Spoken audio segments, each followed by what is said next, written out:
Dr. Elia Gourgouris, welcome to the Partnering Leadership Podcast. Thank you for having me. It's such a pleasure to be with you. I'm absolutely thrilled, obviously, as the president of the Happiness Center.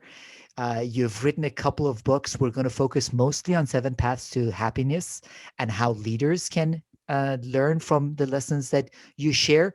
But also, you have a great book with your partner on seven keys to navigating a crisis.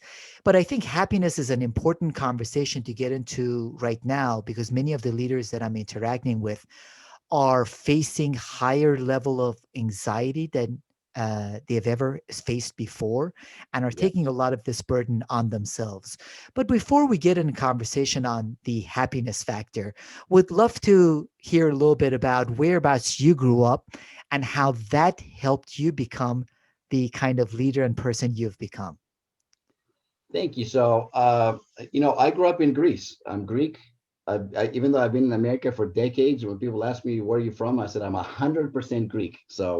Very proud of my heritage, as I know you're very proud of your heritage as well.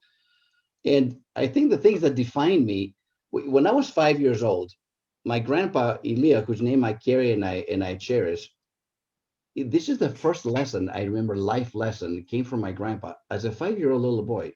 And he died when I was 6. So I don't have a lot of memories of him, but I do remember this one very brief conversation I had with him. And he sat down with me. He said, "My boy," that's why I'm translating from Greek now. He said, "If you want to be happy in life, all you have to do is do something good for somebody else every day of your life, and you will be the richest man alive."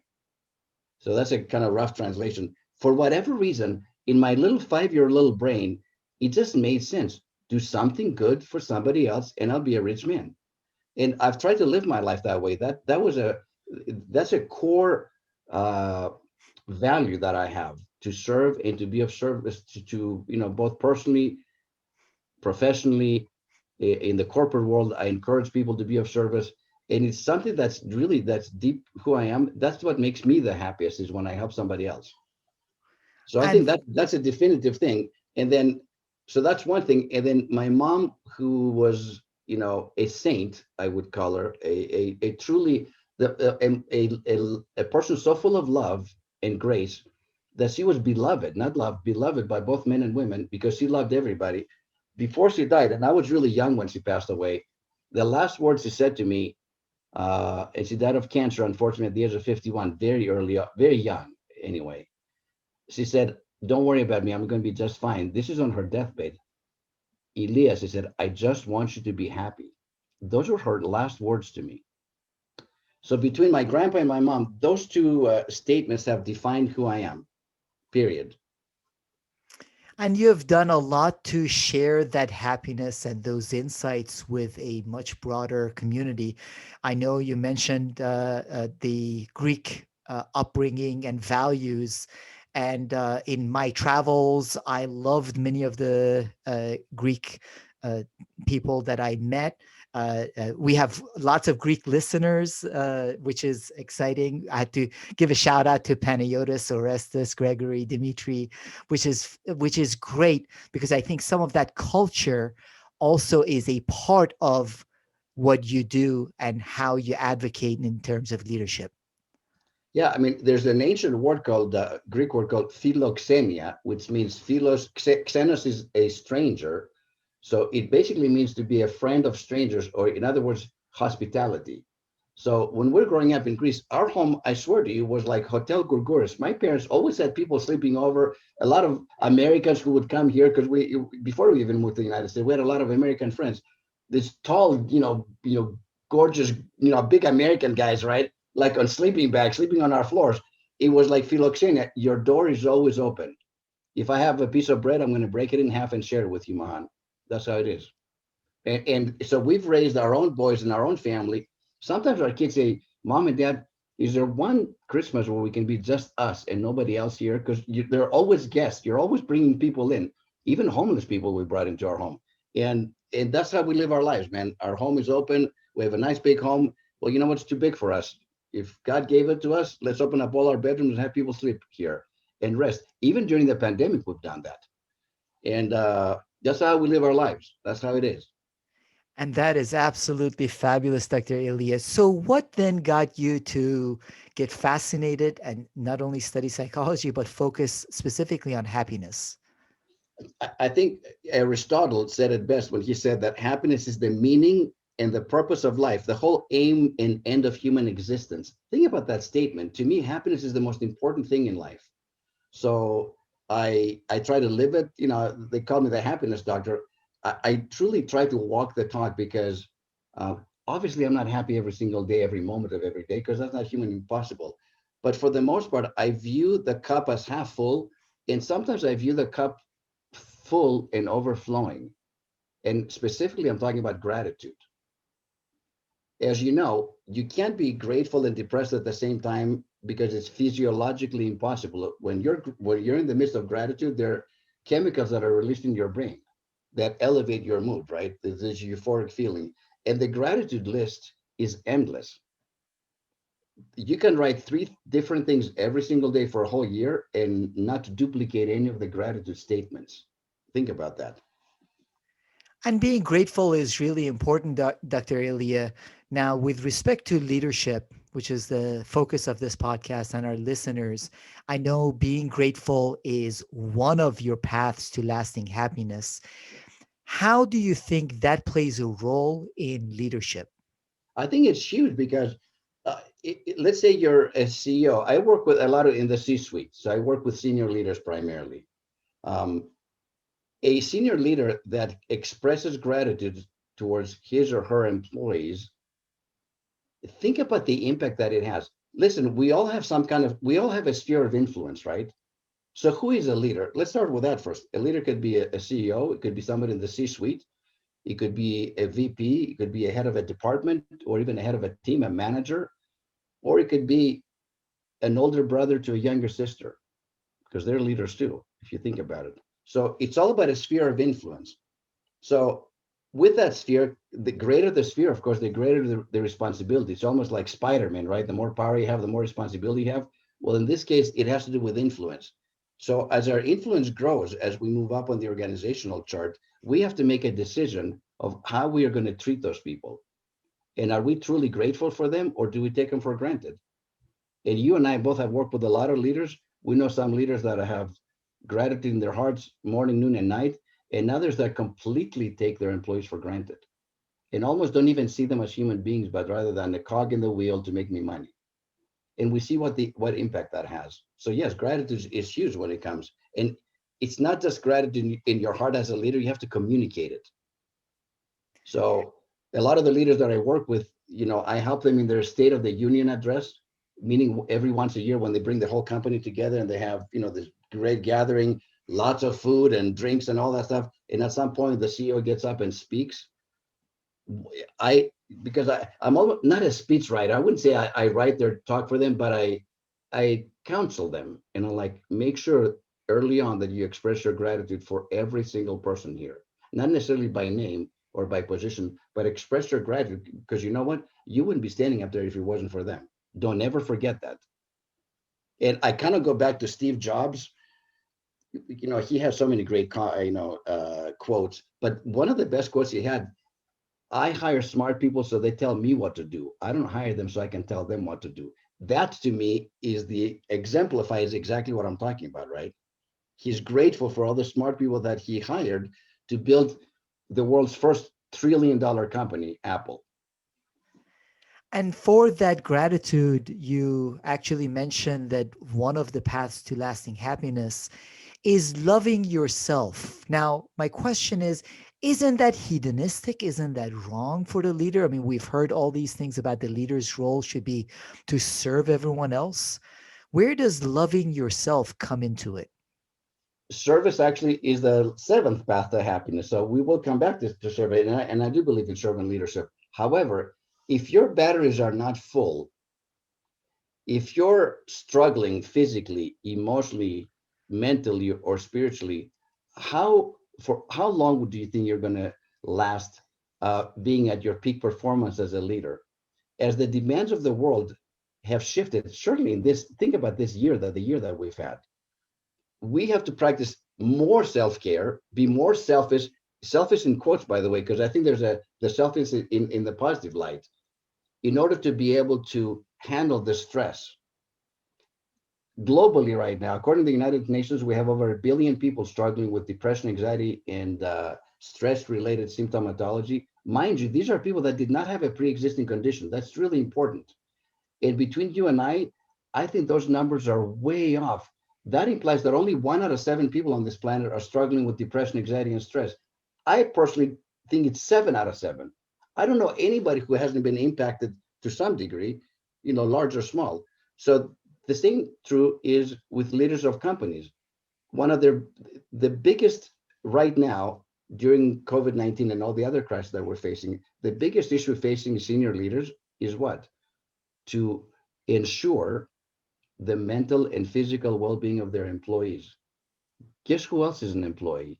The CEO themselves. It's not for everybody else. You have to be at your best physically, emotionally, mentally, and spiritually in order to be able to lead your company to greater success, even in the midst of this pandemic, even in the midst of the economic shutdowns, lockdowns, or whatever you call it. If you don't do that, you're going to burn yourself out and you're not going to lead very effectively. That's why this is important.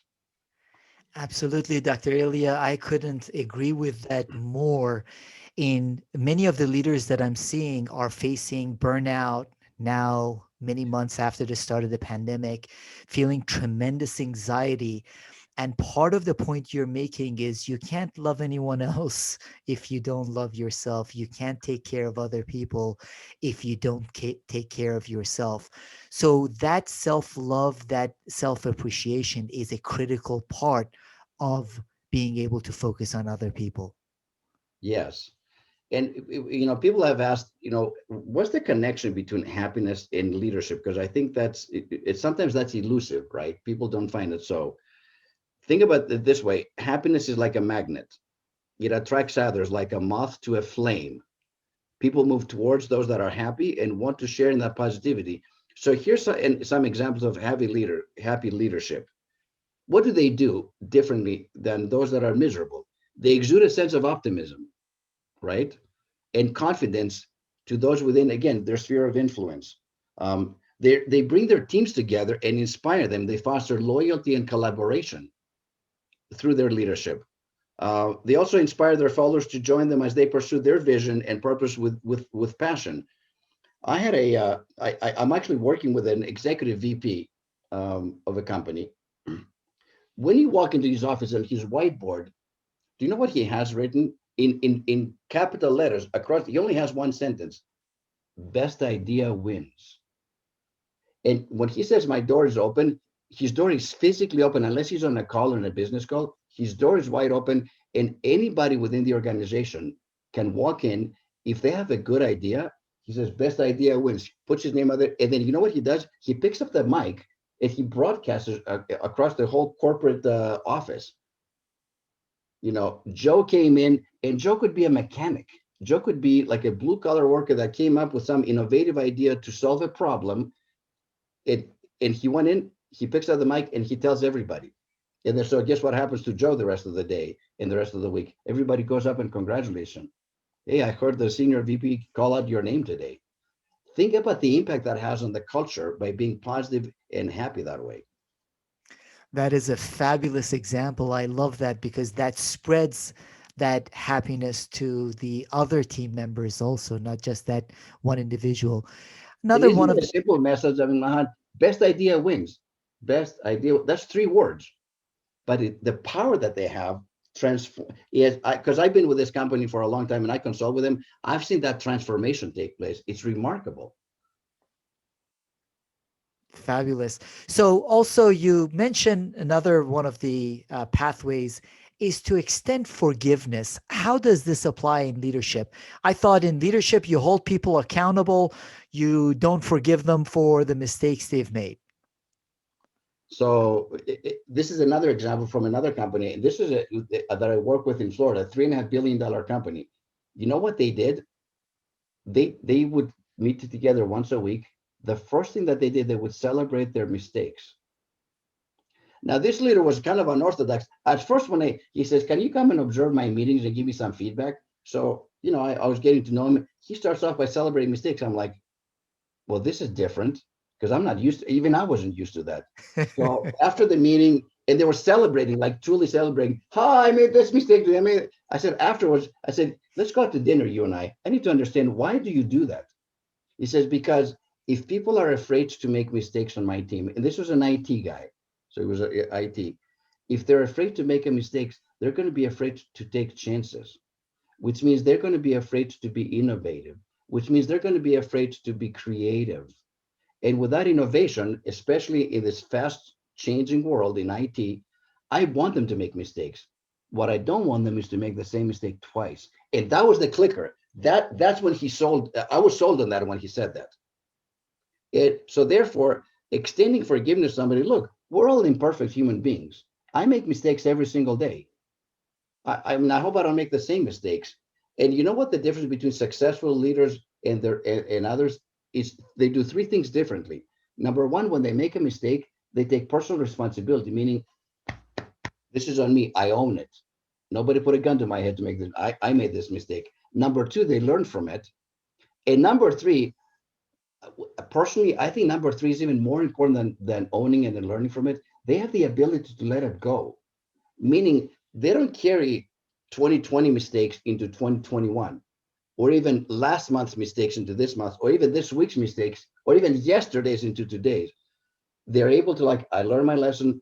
I'm going to forgive myself as a leader. So, I used to be a clinical psychologist the first half of my career. So if I put my psychology hat on right now, people may forgive others. They have a very hard time forgiving themselves for their mistakes. That's been my experience. And I work with thousands and thousands of people.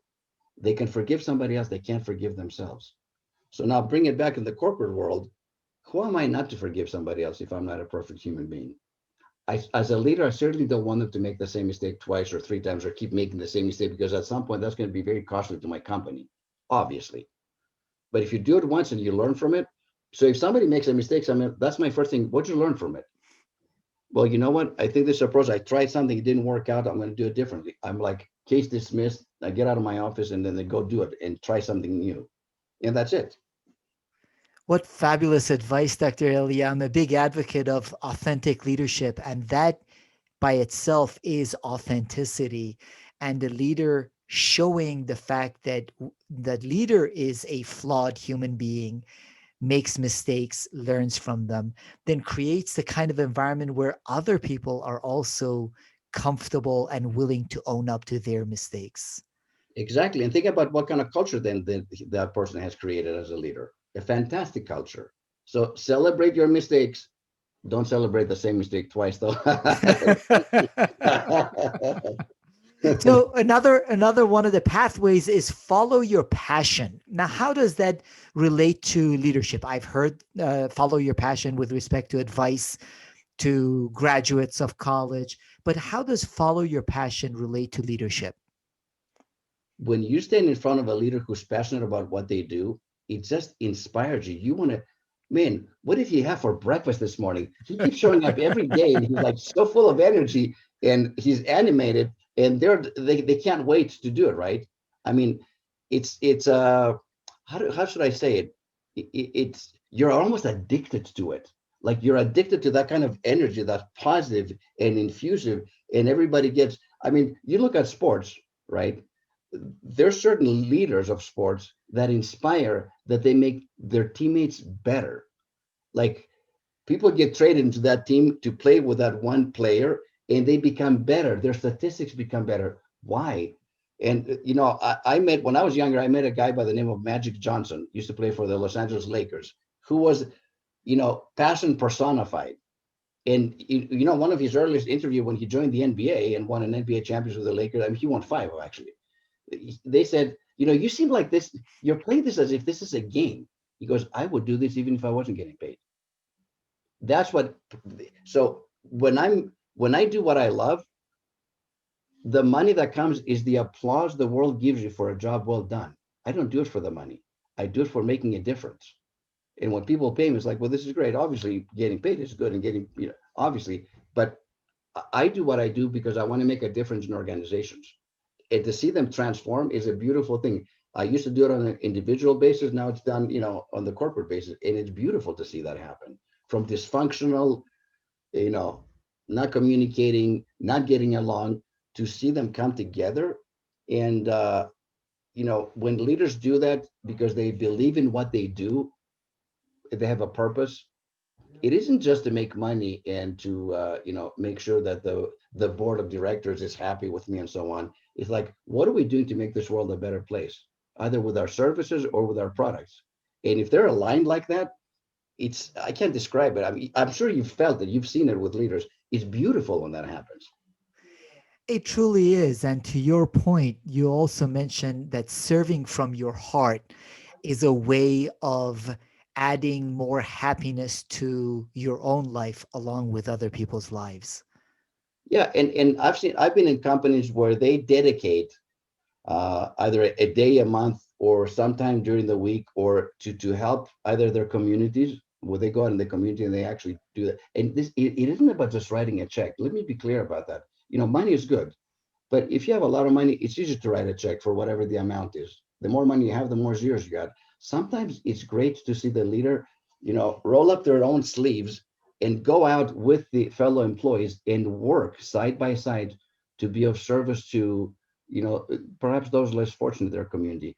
I can't tell you how inspirational that is to see the boss who's worth millions, get down and dirty, wearing blue jeans, roll up their sleeves, and get to work side by side with, perhaps a blue collar worker that's, and everybody's the same. That's true leadership. Not talk about it. Yes, writing a check. I'm not saying people shouldn't write checks that are wealthy. I'm just saying get out there yourself and show it in front of your employees and notice what happens. Those actions definitely make a big difference. Now, I want to touch a little bit more on a couple of other elements you mentioned. Nourish your spirit. So again, at this time when leaders see so much disruption in their businesses, in the community around them, obviously there are so many people that are so much less fortunate and are being impacted even more so in the community. How would you advise for leaders to nourish their spirit to add happiness to their lives? Yeah, I've had people, because I've encouraged people to go out and do acts of kindness and service to others. And believe it or not, I've gotten pushback. People have said, Dr. Elia, I'm drowning here. Like, I'm depressed, I'm stressed out, I can't take care of my family. Are you seriously asking me to go out and help somebody else when I can't even take? And they actually, this is a direct quote. What am I, my brother's keeper? These are people have actually said that to me. You know what? I push back even harder. I'm like, no, you're not your brother's keeper. You're your sister's keeper and your mother's keeper and the homeless person's keeper and your colleague and your direct report and somebody 10,000 miles away, because in the end, we're all connected. We're all brothers and sisters on this planet. We're all part of the one race, the human race, right? So, and that's more of a spiritual, bigger discussion. And people have also said, are you, what's the role of spirituality in companies? I had that asked. I did I spoke in Europe last week, and they asked me that specific question. They said, we don't quite get what you're saying with that. I said, listen, I've worked with companies, maybe if they're family owned businesses where spirituality is a core value, it's much easier to have those discussions. But I've also worked with Fortune 500 companies that's not part of their core value necessarily. Uh, but certain individuals in terms of leadership can be that way. So obviously, this isn't a religious thing, by the way. This is more, I kind of espouse in the philosophy that I'm not a physical being having a spiritual experience on this planet, but rather I'm a spiritual being having a physical experience. So whether I live to be 20, 50, 100 years on this planet, that's a very short amount of time in the grand scheme of things. And so I feel whatever we can do to make this world a better place. Um, I work with senior HR leaders right now in the midst of all these crises. And I'm like, listen, when you advise your managers, your supervisors, basically anybody that has a direct report, and everybody's working remote right now, here's what I want you to do. When they talk to them, don't just ask them, look, at the Zoom call and say, hey, how are you doing? And then ready to get into business. I'm like, don't do that, because everybody's going to say, I'm fine. Say, close the door, lean into the camera, say, how are you really doing? How is your family doing? How are your kids? Is there anything I can do as an HR, or this company can do to make your life easier? And by the way, as a leader, be vulnerable and compassionate. Say, I've been struggling too. This has been really hard. I miss not coming to work. I miss not seeing you guys. I'm kind of lonely and isolated too. Like, be vulnerable, be real, be authentic. That's what leadership looks like in the next normal. And that is absolutely fabulous because even as you were demonstrating that and you were mentioning it, I was seeing the authenticity. And part of what you are urging all leaders to do is not to go through the formalities of asking how people are doing, formalities of the meetings, but show that true humanity and empathy that is absolutely critical now for the leader's own happiness and the happiness of their team members. And don't be afraid to be vulnerable and be, and just be honest. People listen. People don't care how much you know until they know how much you care. I don't care what your name is, how many PhDs you have to, or CEOs or whatever. They don't really care until they truly care. You know what? This person really cares about me. And if you say, what can I do? And they say, well, actually, I could really use a day off or whatever, make sure you follow through. Don't just say it. Don't make any promises you're not willing to keep, because people are struggling through post-traumatic stress disorder right now. We have a COVID fatigue syndrome because there's no end in sight. Mahan, I used to say that life is not a sprint, it's a marathon. It's not a marathon. This is an ultra marathon, Yes. right? It's 100 miles. And then it seems like it keeps moving. Like, when can I cross the line to finish? There's no, if that keeps moving farther and farther back. So we need to have practice more self-care, right? Fill up our own batteries, more compassion, more authenticity. I would even say more transparency. Like, be real with people. If and once they know that you care about them, say, look, I really need you to work a 14-hour day tomorrow, or we have to work extra hard because the economy shut us down for 2 months. We're way behind. And at the end of the month, I don't want to let go of 10% of my workforce. I care about you and your family. I don't want to have to fire anybody or let go of anybody. This is the reason why I need you to work harder. There's a reason for it, because I don't want to lose anybody. Most people would say, you know what, that's a worthy cause. He's not telling me to work harder so he can make more money. He's saying work harder so we don't lose somebody, because for every person that I have to let go, there's a family behind that. you know and I've worked with leaders like that truly have that compassion and say, I'm going to stop paying myself so I can, and I work with companies so I can make payroll this week, and then said to the senior leaders, nobody's getting paid this week, we can afford it, but the people on the front lines, they need a paycheck, they come first, which is kind of a different way of looking at things. Actually, Dr. Elia, many of the organizations that I work with and have been tracking, their employee engagement numbers have gone up since the beginning of the pandemic, partly because of exactly what you're mentioning, the authenticity that the leaders have had to show. They are also, in many instances, in their work environments where they have their kids interrupt. They don't always have everything together. They have been stressed, but they have shared with their team members some of those stressors, some of those tough decisions that the organization has to make. So, what you're mentioning is great for leading a business and better for the happiness of the individual leader, also. Now, you also mentioned creating loving relationships and the importance of that to happiness in life. And we all understand the importance of our families, those relationships. How does that relate to leaders and leaders' happiness? So it's very applicable, actually. The Beatles had this great song back in the 60s, number one hit, everybody loved it. All you need is love. Dun da da da da da, and all you need is love. Great song, wrong tune, because in relationships, all you need is trust. I know, and again, this is my psychology hat on. I work with so many couples that were married couples that were there's lots of love, but when trust was violated repeatedly, that relationship was over, and that led to divorce, basically, right? So trust is the foundation of any relationship. In the corporate world, if I don't trust my manager, if I don't trust my leader, is that going to impact me? Yes or no? Greatly, right? And the specifically, the flip side, what I talk about loving relationship is this: get rid of toxic relationships in the workforce. If you have a toxic person on your team, if you either you coach them up or you move them out. You cannot allow toxicity to be part of this environment, especially in a world that is so toxic and negative already. I want to make sure that my team is united, they trust one another, they're collaborative, and so on. But it only takes one bad apple, and you've seen this many times. One toxic person that continues to undermine the team, you can have like a cancer spreading throughout your whole department. So toxic relationships need to be identified. They need to be confronted.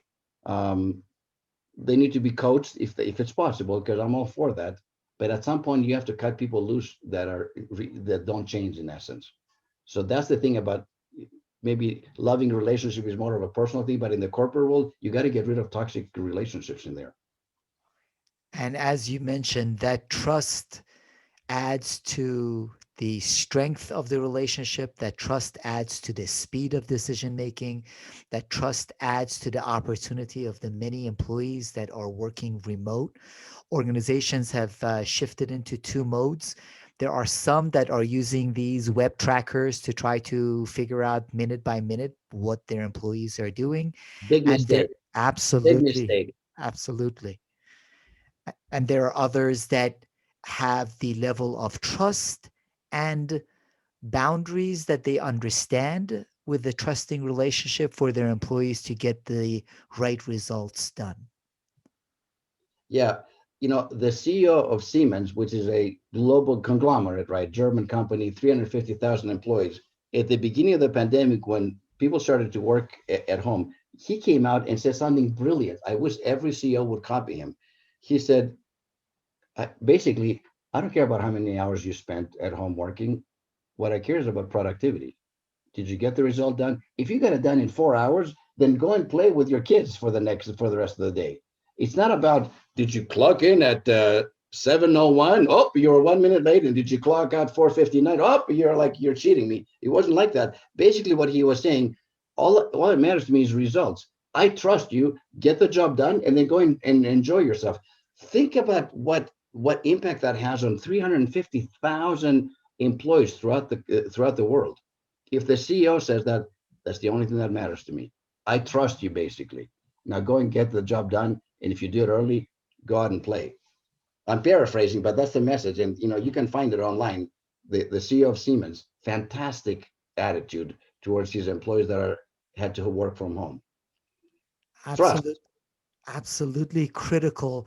And this is really important. Again, as you mentioned, these are paths to happiness, both for the leader and creating a happy work environment that increases engagement, productivity, retention rate. So, a lot of positive results for the organization as well. Well, of course, think about it. Happy employees, number one, something that people don't really think about is happy employees are physically healthier. Like, because that does impact the bottom line, meaning they don't miss work as much, they don't get depressed, they don't have those extra expenses, they don't miss work. Basically, they're physically healthier. Then they're more collaborative, they're better teammates, because their batteries are full. They're like, well, how can I help my teammate, versus like selfishness, right? They're more creative, they're more innovative, greater retention, less turnover. So as a result, they're more productive, which of course impacts profitability. So this is all connected. It isn't that, well, let's just be happy, superficially. We're talking about a corporate cultural transformation, which is long lasting and pays dividends forever after that. So, and I'm a corporate wellness expert. That's why people bring me in. It's like, help us. In corporate wellness in the old days used to be, well, let's put a ping pong table in the back and feed them apples instead of junk food. No, it's not. It's a lot more than that, believe me. Well said. Now, Dr. Elliott, are there any resources that you find yourself recommending to leaders when they want to develop themselves, develop their teams, the culture of their organizations? Any resources you recommend? Yeah, I really recommend Thrive Global. Thrive Global is a platform. Ariana Huffington, as you know, from the Huffington Post, a great lady that and although I write for Thrive Global, I'm not pitching them because I write, because I want to make sure that that's out in the open. She has the best studies, the most up to date, to help organizations thrive. Um, on all sorts of levels. So I actually would highly recommend Thrive Global. It's free. Just get every day. You can read it or not read it, but every day there's gems. I mean, they're just like things. I get it every day and I skim through it. And if I find an article or a study that's new, then I read it and then I apply it. So I would highly recommend Thrive Global. It's fantastic. Um, Another company that I work with is it's a company called Achievers, and they're basically an employee recognition platform, which I think if you want to Google them or learn more about them, I have a lot of friends there. I mean, I'm not affiliated with them per se, but I feel like they move the needle, right? To teach, organization how to help their employees feel recognized in very tangible ways, not theoretical. So I think those are the two that come to mind right off the top of my head.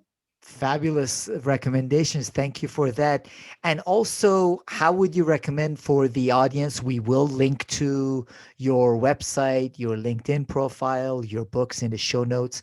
How would you recommend for the audience to learn more about you, learn more about the great content that you produce? Well, first of all, thank you for having me on your show, because you asked me, I get interviewed all the time, and you asked me some very profound questions. You had to twist my mind to come up with the right answer, but I love it. So thank you for having me on your show. I think my LinkedIn profile, Elia Gourgouris, PhD, the happiness doctor.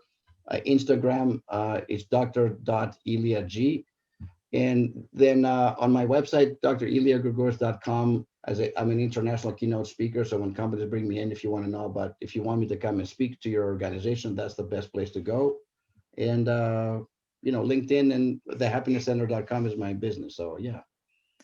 Dr. Elia, I really appreciate you taking the time to share your insights with the audience. Fabulous book on lasting happiness. Outstanding book that you just released on navigating a crisis.